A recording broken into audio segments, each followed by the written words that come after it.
Hi, this is Lisa and welcome to my channel. Today I'm here to help Tina with a little problem she has and hopefully help you as well.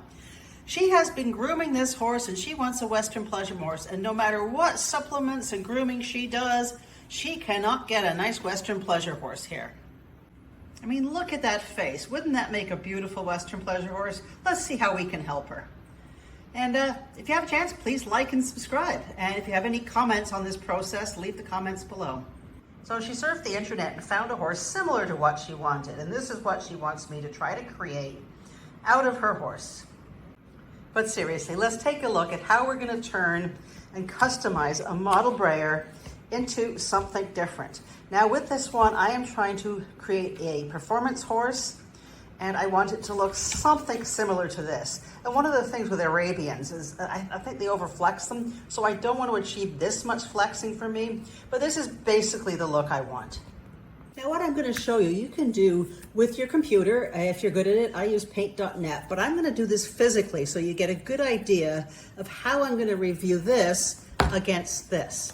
So what I did was cut a piece of wood the length of this horse's head from poll to nose, and I cut another one from nose to head of this horse. Then with another stick, I measured full head lengths and every quarter so that I can use it as a measuring stick. Now, if you look online, there's all sorts of things that'll tell you this is one head, this is one head, this is 1 1/4 head. But I want to work off a real horse for this because every horse is slightly different, and this will teach you how to customize and look at a horse before you pull it apart. While I'm doing this, I have a black marker so that I can draw on him or put notes on as I go. So with him, I'm going to make the assumption that I'm keeping his head the same size as it is. I may make some minor changes to it, but it's not part of the major sculpting. I'm going to take his ears off and replace them with other ears, but this is going to stay pretty much the same.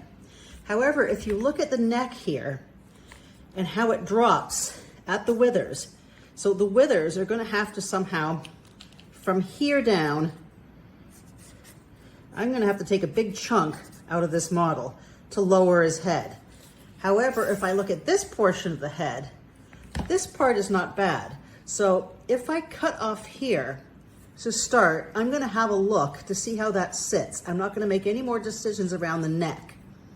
And if I look at the neck, usually from there to there, the shoulder to the back of the jowl is one head.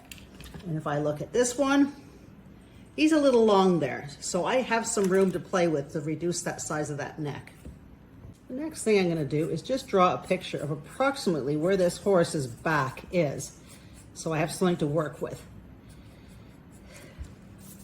If I measure from the belly to the withers, I get 1 1/4 heads. So if I take this guy and start at the withers, ignore this sausage back here, 1 1/4 is going to take it down to around here. And if we look at this guy from there to there, from the bottom of the belly to the back of the pastern there, we have 1 head. So if we bring sausage over, take it from there to there, surprisingly 1 head goes to almost the same line that we had here, which means his belly is going to have to drop quite a bit. And the withers, this all has to be filled in at the top here. See the line that goes across nice here? We're going to assume that is the location of the withers. So from the withers back, we have to change this entire line going through here. So this is going to have to come up and this is going to have to come down to give this guy some body. And if I look at the legs, this is pretty much half a head from there to here and half a head from there to there. So we look at this one, we've got approximately half a head from there to there, close, and half a head to where that line was drawn. So really, the legs aren't that bad if we bring everything down. And if we look at the back leg, we're looking at 3/4.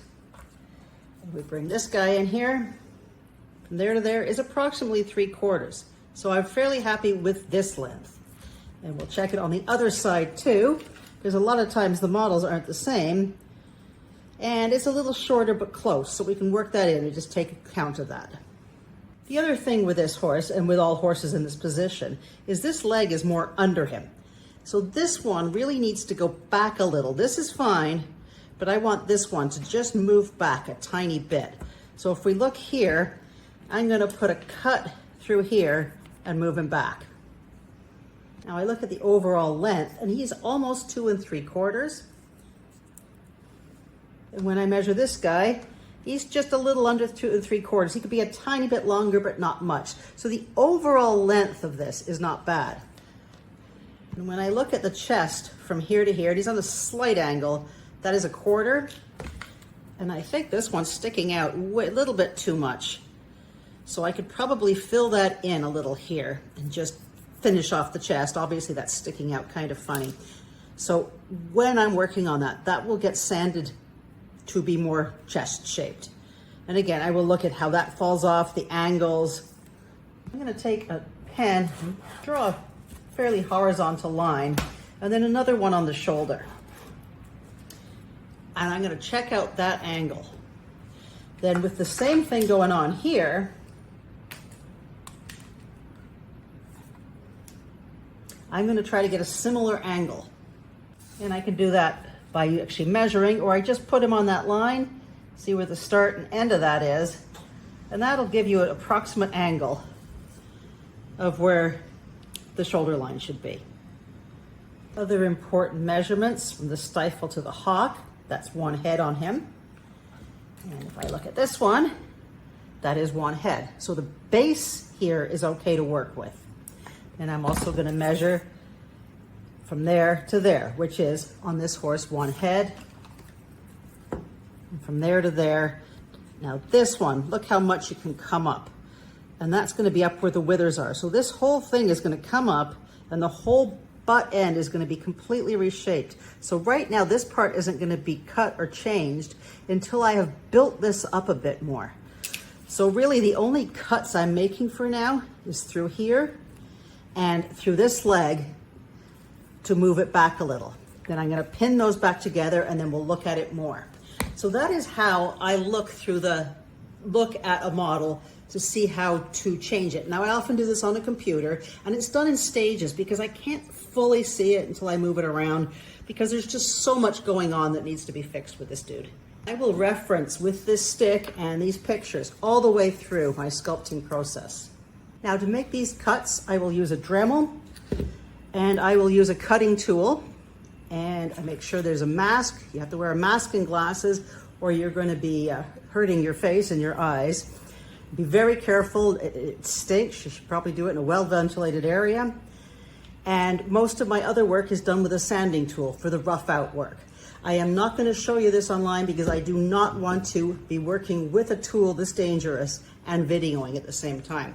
So come back for the next video and you'll see where we go from there. Thanks for joining me.